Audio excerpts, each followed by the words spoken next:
Hello students, मैं शुभम सोनी आपके अपने यूट्यूब चैनल सोनी क्लासेस में एक बार फिर से स्वागत है। स्टूडेंट्स, आज मैं आपके लिए क्लास 12th की फिजिक्स का एक नेक्स्ट वीडियो आपके बीच लेकर आया हूं, जो कि हमारा पहला चैप्टर है वैद्युत आवेश तथा क्षेत्र। इस समय इस टॉपिक के हम न्यूमेरिकल कवर कर रहे हैं। इससे पहले मैंने आपको 2 न्यूमेरिकल आपको बताए। आज हम इसके आगे का तीसरा न्यूमेरिकल आपको कराएंगे, जो कि बहुत ही इंपॉर्टेंट होगा।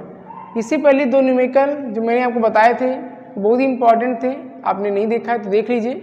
और इस वीडियो में मैं आपको जो बताऊंगा वो भी बहुत इंपॉर्टेंट होगा, ठीक है ना। चलिए हम क्वेश्चन को रीड करते हैं, आप ध्यान से सुनिए। क्वेश्चन कह रहा है 2 बिंदु आवेश QA इक्वल टू दिया है 3 माइक्रोकुलाम तथा QB इक्वल टू दिया गया है -3 माइक्रोकुलाम निर्वात में एक दूसरे से 20 सेंटीमीटर दूरी पर स्थित है। मतलब 2 आवेश हैं जो कि एक दूसरे से 20 सेंटीमीटर की दूरी पर हैं, जो कि निर्वात में रखे गए हैं, ठीक है ना।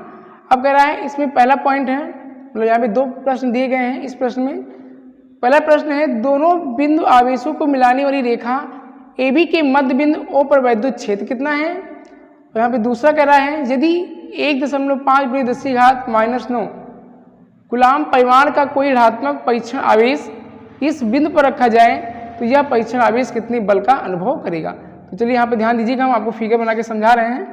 तो सबसे पहले आपको करना क्या है, यहाँ पे जो चीज़ दी गई हैं उनको आप गिवन करके लिख लीजिए। देखिए यहाँ पर सबसे पहले आप गिवन डाल दीजिए। यहाँ पे जो चीज़ें आपको दी गई उनको आप नोट कीजिए, क्या क्या आपको दिया गया है। तो यहाँ पे देखिए आपको दिया गया है QA इक्वल टू दिया गया है 3 माइक्रोकुलाम। अब यहाँ पे सबसे पहले आपको क्या करेंगे, माइक्रोकुलाम को कुलाम में चेंज करना है। ध्यान दीजिए, हमने आपको बताया था कि माइक्रोकुलाम को कुलाम में बदलने के लिए हम क्या करते हैं, 10⁻⁻6 का गुणा करते हैं। इस बात को ध्यान रखना कि यदि आपका प्रश्न माइक्रोकुलाम में दिया गया है तो इसको पहले आप कुलाम में बदलेंगे, और कुलाम में बदलने के लिए 10⁻6 का गुणा होता है, ठीक है ना। 10⁻6 का यहाँ पे गुणा कर देंगे तो ये बदल जाएगा, इसमें कुलाम में बदल जाएगा। अब दूसरा जो आवेश है हमारा QB वो दिया है -3 माइक्रोकुलाम, इसको भी हम चेंज करें तो हो जाएगा 10⁻6 कुलाम। निर्वात में एक दूसरे से 20 सेंटीमीटर की दूरी पर है, R इक्वल टू 20 सेंटीमीटर यहाँ पे दिया गया है, 20 सेंटीमीटर है। अब सेंटीमीटर को मीटर में बदलने के लिए क्या करेंगे, 10⁻2 का गुणा करेंगे तो ये बदल जाएगा इसमें मीटर में। मतलब सेंटीमीटर को मीटर बदलने के लिए क्या करना है, 10⁻2 का गुणा करना है, ठीक है ना। देखिए यहाँ पर ध्यान दीजिएगा, जैसे कि 1 मीटर में 100 सेंटीमीटर होते हैं तो 100 से भाग करेंगे आप, मतलब छोटे को बड़े में बदलना है ना, तो भाग करेंगे, तो भाग का मतलब बटे, तो 100 को आप लिखेंगे 10⁻2, जो कि ऊपर आएगा 10⁻2 हो जाएगा, ठीक है ना। देखिए जो लोग नहीं समझ पा रहे हैं मैं इनको समझा दे रहे हैं, ध्यान दीजिएगा। सेंटीमीटर को मीटर बदलने के लिए क्या करेंगे, 100 से भाग करेंगे। अगले स्टेप में क्या करना है, 100 को हम लिख सकते हैं 10⁻2, मतलब गुणनखंड करने के बाद 10⁻2, और 10⁻2 ऊपर आएगा तो हो जाएगा 10⁻2, जो कि वही मैंने यहाँ पर लिखा है, ठीक है ना। इस प्रकार से आपको बदलना है, ठीक है ना। आप इसको चेंज कर लीजिएगा, मैंने आपको चेंज करना सिखा दिया है। अब देखिए यहाँ पे प्रश्न कह रहा है कि पहला प्रश्न कह रहा है दोनों बिंदु आवेशों को मिलाने वाली रेखा AB के मध्य बिंदु O पर वैद्युत क्षेत्र कितना है। और यदि 1.5 × 10⁻⁹ कूलाम परिमाण का कोई ऋणात्मक परीक्षण आवेश इस बिंदु पर रखा जाए तो यह परीक्षण आवेश कितने बल का अनुभव करेगा। तो चलिए यहाँ पे हम फिगर बनाते हैं, ध्यान समझिएगा। यहाँ पर 2 आवेशित पिंड हैं, ये एक आवेशित पिंड है और एक ये आवेशित पिंड है। फिगर को बहुत ध्यान से आप समझना, ठीक है ना। मतलब 2 आवेशित पिंड है यहाँ पे, इस पिंड का मैंने नाम दिया है A और इस पिंड का नाम दिया मैंने B, ठीक। अब इस पर जो आवेश दिया गया है QA वो है 3 माइक्रोकुलाम, और इस पर QB पर जो आवेश है वो है -3 माइक्रोकुलाम, ठीक। अब इन दोनों को क्या किया गया है, मिला दिया गया है, इनको मिला देंगे तो दोनों पिंडों के जो बीच की दूरी है उसको हम R से लिखेंगे, और R बराबर दिया गया है कितना, 20 सेंटीमीटर। ये कुल दूरी दी गई है यहाँ से यहाँ तक, ठीक है ना, ध्यान दीजिएगा। अब प्रश्न कह रहा है कि इन दोनों आवेशों को मिलाने वाली रेखा के मध्य बिंदु पर, तो रेखा के मध्य बिंदु पर, हम मध्य बिंदु को O मान लिए हैं, मध्य बिंदु पर वैद्युत क्षेत्र कितना होगा, यानी हमको वैद्युत क्षेत्र की तीव्रता की गणना करनी है, यानी E की गणना करनी है। वैद्युत क्षेत्र की तीव्रता को हम E से लिखते हैं, ठीक है ना, तो E = क्वेश्चन मार्क। अब यहाँ पे ध्यान दीजिएगा, कुल दूरी कितनी दी गई है 20 सेंटीमीटर, तो इसकी जो आधी दूरी होगी वो कितनी हो जाएगी 10 सेंटीमीटर, और ये भी आधी दूरी कितनी हो जाएगी 10 सेंटीमीटर। मतलब इनको मैंने दो भागों में तोड़ दिया है 20 को, इतने का भी 10 होगा, इतने का भी 10 होगा, क्योंकि मध्य बिंदु पर काट रहे हैं ना, तो दोनों के बीच की दूरी तो समान होगी 10 और 10। अब यहाँ पे करना क्या है, सबसे पहले हमें क्या करना है कि A और O के बीच वैद्युत छेद की तीव्रता निकालनी है, फिर O और B के बीच वैद्युत छेद की तीव्रता निकालनी है, फिर कुल वैद्युत छेद की तीव्रता, यानी यहाँ से यहाँ तक निकालेंगे, दोनों को क्या करेंगे जोड़ देंगे। ऐसा यहाँ पे वर्क करना है आपको, ठीक। तो सबसे पहले क्या निकालेंगे, A और O, A O के बीच वैद्युत क्षेत्र की तीव्रता, वैद्युत क्षेत्र की तीव्रता यहाँ पर क्या करेंगे हम निकालेंगे। मतलब A और O के बीच वैद्युत क्षेत्र की तीव्रता निकाली जाएगी। तो यहाँ पर ध्यान दीजिएगा, यहाँ पर वैद्युत क्षेत्र की तीव्रता को हम E से लिखते हैं, और E इक्वल टू होता है 1/4 पाई एप्सिलॉन नॉट Q/r²। मैंने पीछे आपको लेक्चर में पढ़ाया था फॉर्मूला, आपने याद किया होगा, ठीक है ना। यानी यहाँ पर आवेशों की संख्या, देखो इन दोनों के बीच एक आवेश है, तो आपको बताया था जहाँ पर आवेशों की संख्या 1 होती है वहाँ पर वैद्युत क्षेत्र की तीव्रता का सूत्र लगाना है, और जहाँ पर आवेशों की संख्या 2 होती है वहाँ पर कूलाम का सूत्र लगाना है ना। तो यहाँ पर वैद्युत क्षेत्र की तीव्रता का सूत्र रखेंगे, जो ये क्या होता है, E इक्वल टू होता है 1/4 पाई एप्सिलॉन नॉट Q/r²। अब यहाँ पे हम पहले पिंड पर निकाल रहे हैं, तो पहले पिंड का नाम A है, तो यहाँ पे आप सफिक्स में A कर दीजिए और यहाँ भी आप A कर दीजिए। अब वैल्यू को पुट करें तो इसके वैल्यू कितनी होती है 9 × 10⁹ QA, और QA का मान देखिए यहाँ पे कितना लिखा है 3 × 10⁻⁻6 और यहाँ पे बटे R।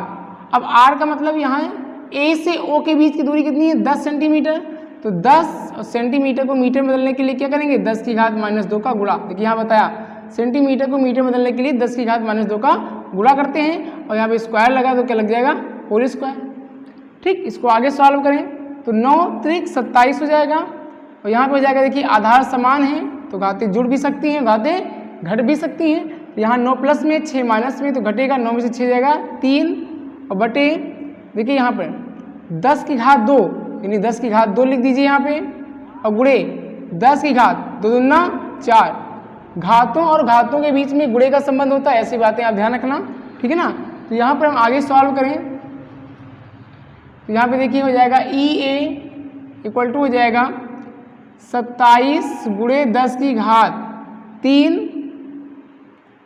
गुणे, अब देखिए यहाँ पे 10⁻⁻4 ऊपर आएगा तो हो जाएगा 10⁻+4, माइनस होगा तो प्लस कर देना है, ठीक। घातों के चिन्ह बदल जाते हैं, यदि कोई घात माइनस की है, यदि हर से अंश में जाएगी तो प्लस हो जाएगी, और अंश से हर में आएगी तभी उसके चिन्ह बदल जाते हैं, ठीक। माइनस होगा तो प्लस, प्लस होगा तो माइनस। अब यहाँ पे देखिए 10⁻2 प्लस में है तो ऊपर आएगा तो हो जाएगा 10⁻−2 हो जाएगा, और यहाँ पे हो जाएगा 27 गुणे, अब देखिए तीनों के आधार समान हैं तो इनको देखिए क्या करना है 4 3 7, और 7 में से आप 2 घटा दीजिए तो हो जाएगा 5। यानी इस प्रकार से हमारा निकल के आएगा 27 × 10⁵5। ये हमारा क्या होगा पहला इसका निकल कर आएगा वैद्युत क्षेत्र की तीव्रता, ठीक। अब यहाँ पर हमें क्या करना है, ध्यान दीजिएगा, अब यहाँ पे हमें क्या करना है O से B के बीच वैद्युत क्षेत्र की तीव्रता की गणना करनी है। तो यहाँ से O से B के बीच वैद्युत क्षेत्र की तीव्रता की गणना करेंगे तो क्या लिखेंगे, O यहाँ से AO लिखा था तो यहाँ पे लिखेंगे OB के बीच वैद्युत क्षेत्र की तीव्रता, के बीच वैद्युत क्षेत्र की तीव्रता, वैद्युत क्षेत्र की तीव्रता, ठीक। यहाँ से निकाली जाएगी, तो यहाँ से क्या करेंगे OB के बीच वैद्युत क्षेत्र की तीव्रता निकालेंगे तो ध्यान दीजिएगा क्या हो जाएगा E सफिक्स में B इक्वल टू हो जाएगा 1/4 पाई एप्सिलॉन नॉट, तो यहाँ पे QB हो जाएगा, यहाँ A था वहाँ B हो जाएगा, और बटा हो जाएगा R²। इसकी वैल्यू को रखें तो 9 × 10⁹, और QB का मान यहाँ पे देखिए रखा है 3 × 10⁶। यहाँ पे एक बात ध्यान रखना, यहाँ पर देखिए QA के स्थान में प्लस है और QB के स्थान पे क्या है माइनस है। तो मैंने आपको लेक्चर में समझाया था कि जो प्लस और माइनस होते हैं ये एक्चुअली नेचर है, उसकी प्रकृति है कि वो धनात्मक दिशा में है और दूसरा क्या है ऋणात्मक दिशा में है, उसका नेचर है। तो यहाँ पर आपको नेचर नहीं, यहाँ पे सिर्फ आप वैल्यू को रखेंगे। तो 3 × 10⁻⁶। ये ध्यान रखना है चिन्ह के बारे में, ये इसका नेचर है, प्रकृति है, ठीक है ना। और आर का मतलब 10⁻², क्योंकि सेंटीमीटर में है, इसको मीटर में बदलेंगे तो होल स्क्वायर। अब यहाँ पे आप देखिए जितना ये आंसर है सेम टू सेम कंडीशन में है ना, तो जितना इसका आंसर आया उतना इसका भी आंसर आएगा, इक्वल ही आएगा। तो इसका आंसर कितना आएगा आपका, वही जितना इसका आया है, यानी 27 × 10⁵ ये इसका आपका निकल कर आएगा EB का। अब निकालेंगे कुल वैद्युत क्षेत्र की तीव्रता, क्योंकि आप इसको सॉल्व कर लीजिएगा, सेम टू सेम वर्क है ना, तो उतना ही निकल के आएगा। अब निकालेंगे कुल वैद्युत क्षेत्र की तीव्रता, E = हो जाता है EA प्लस का EB, मतलब दोनों को जोड़ देंगे, कुल का मतलब होता है जोड़ना, दोनों को हम क्या करेंगे, जोड़ देंगे, पूरा बन जाएगा। तो E = हो जाएगा 27 × 10⁵ प्लस 27 × 10⁵, दोनों सेम कंडीशन में है, तो यहाँ पे क्या हो जाएगा, 27 जुड़ जाएगा 54 और × 10⁵। यहाँ ध्यान दीजिएगा, यहाँ पे ऐसे आप समझ लीजिए, थोड़ा सा मैं आपको एक्सप्लेन करके समझा दें, नहीं तो आप समझ नहीं पाए शायद। तो 10⁵ यहाँ भी है, 10⁵ यहाँ भी है, तो 10⁵ को हम क्या ले लेते हैं, कॉमन ले लेते हैं, यहाँ पे बाहर निकाल लिया, तो यहाँ बचेगा 27 प्लस का, यहाँ भी बचेगा 27 और 27 में 27 जोड़ेंगे कितना आएगा, 54 × 10⁵। ठीक, इस प्रकार से हमने वैद्युत क्षेत्र की तीव्रता निकाला। अगर इसको दशमलव में बदलना है तो आप आखिरी में दशमलव मानेंगे, लास्ट में आपको दशमलव मान के चलना है। तो एक कदम इसको आगे बढ़ाएंगे तो जाएगा 5.4 × 10⁻। अब देखिए एक कदम सीधे हाथ से उल्टे हाथ क्यों जाए, ये दशमलव सीधे हाथ से उल्टे हाथ क्यों जाएगा, तो दशमलव क्या होगा, प्लस में, मतलब उसकी घातें प्लस में जुड़ जाएंगी। बात को समझना, यहाँ पे स्टूडेंट बहुत गलती करते हैं। यदि दशमलव सीधे हाथ से उल्टे हाथ क्यों जा रहा है तो वहाँ पे घातें जुड़ेंगी, और यदि दशमलव उल्टे हाथ से सीधे हाथ क्यों जा रहा है तो वहाँ पे घातें घटेंगी। ठीक, तो यहाँ पे क्या हो जाएगा, सीधे हाथ से, देखिए सीधे हाथ से उल्टे हाथ क्यों जा रहा है तो घातें, एक कदम कूदा है मैंने, देखो एक कदम, तो घातें जुड़ जाएंगी 5 6। तो इस प्रकार से हमारा निकल के आएगा पहला वैद्युत क्षेत्र की तीव्रता, E = 5.4 × 10⁻, कितना 6। और यहाँ पर ध्यान दीजिएगा, अब यहाँ पर क्या करेंगे, इसकी यूनिट को लिखना चाहें तो इसकी यूनिट लिख दीजिए, इसकी यूनिट है न्यूटन प्रति कूलाम। अब यहाँ पे दूसरा प्रश्न देखिए क्या कर रहा है, दूसरा प्रश्न कह रहा था यदि 1.5 × 10⁻⁹ कूलाम परिमाण का कोई ऋणात्मक परीक्षण आवेश इस बिंदु पर रखा जाए तो यह परीक्षण आवेश कितने बल का अनुभव करेगा। तो यहाँ ध्यान दीजिए, हम थोड़ा सा इरेज कर रहे हैं, ये आपको ये पहला प्रश्न हमारा कंप्लीट हो गया, ठीक है ना, ये हमारा पहला प्रश्न कंप्लीट हो गया। अब हम दूसरे प्रश्न पर बात करने जा रहे हैं, थोड़ा सा हम इरेज कर देते हैं, फिर आपको समझाते हैं। चलिए देखिए, यहाँ पे कह रहा है यदि इस बिंदु पर 1.5 × 10⁻⁹ कूलाम का कोई परीक्षण आवेश, मैंने आपको परीक्षण आवेश पढ़ाया था जिसे हम एकांक धन आवेश भी कहते हैं, यानी इस बिंदु पर यदि 1.5 × 10⁻⁹ कूलाम आवेश रखा जाए, यानी यहाँ पे हमको आवेश रखना है, तो यहाँ पे क्या करते हैं, आवेश को रख देते हैं Q, कितना 1.5 × 10⁻⁹ कूलाम, ये हमारे पे आवेश रखा गया है। तो इनके बीच लगने वाला बल ज्ञात करना है। तो यहाँ पे ध्यान दीजिएगा, तो आपने पढ़ा है F बराबर, यानी बल बराबर होता है आवेश गुणे वैद्युत क्षेत्र की तीव्रता, ये मैंने आपको पीछे लेक्चर में पढ़ाया है, ठीक है ना। तो बल बराबर हो जाएगा आवेश, यानी हमारे पास Q, और गुणे वैद्युत क्षेत्र की तीव्रता, यानी वैद्युत क्षेत्र की तीव्रता जो मैंने अभी आपको निकाल के दिया था E, अभी आपको मैंने यहाँ पे निकाल के दिया था ना, वही वैद्युत क्षेत्र की तीव्रता E। तो यहाँ पे देखिए, इसको आगे सॉल्व करें तो जाएगा Q का मान 1.5 × 10⁻⁹, और यहाँ पे जो हमारा E का मान निकल कर आया था वो आया था 5.4 × 10⁻6 न्यूटन, है ना, ये आपका न्यूटन प्रति कूलाम यहाँ पे निकल के आया था। अब यहाँ पे आप इसको सॉल्व करेंगे, तो यहाँ पे इसको सॉल्व करने के बाद जो आपका आंसर निकल कर आएगा, देखिए यहाँ पे आपको इतना वर्क करना है, यानी गुणा भाग आप भी ट्राई करें तभी आपको समझ में आएगा, अन्यथा मैं आपको समझाता रहूँगा, आप ट्राई नहीं करेंगे तो आप नहीं लगा पाएंगे। मैं आपको जैसे पहले सॉल्व करना सिखाया वैसे आप इसको सॉल्व कीजिए, अगर आप सॉल्व करेंगे तभी आपको समझ में आएगा, ठीक है ना। तो इसका हम फाइनल आंसर आपको बता देते हैं, इसको सॉल्व कर लीजिएगा, आपका आ जाएगा आंसर आएगा 8.1 × 10⁻³ 8.1 इंटू 10⁻³ और बल का मात्रा न्यूटन। ठीक, इस प्रकार से हमारा ये दूसरा आंसर निकल कर आएगा। ठीक है, तो यहाँ पे इसको आप कुछ नहीं करना है, 1.5 को आप 5.4 से गुणा कर लीजिएगा तो 8.1 आ जाएगा। ठीक है ना, 8.1 आ जाएगा। और यहाँ पे देखिए 10 आधार समान है, ये प्लस में ये माइनस में घट जाएगा। 9 में से 6 घटेगा 3 और 9 बड़ा इसलिए क्या लगेगा माइनस। इन दोनों को मैंने सॉल्व करना बता दिया।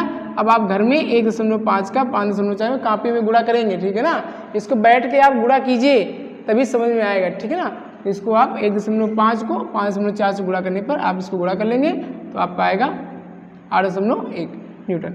इस प्रकार से ये दोनों क्वेश्चन मैंने आपको सॉल्व कराए। आप इसको ध्यान से समझिए और इसको कई बार लगाने का प्रयास कीजिए, जिससे आप दूसरे न्यूमेरिकल को लगाएं तो आप लगा पाएँ। ठीक है ना, तो चलिए फिर मिलते हैं नेक्स्ट वीडियो में। तब तक आप वीडियो को देखते रहें और स्टडी करते रहें। ठीक, थैंक यू।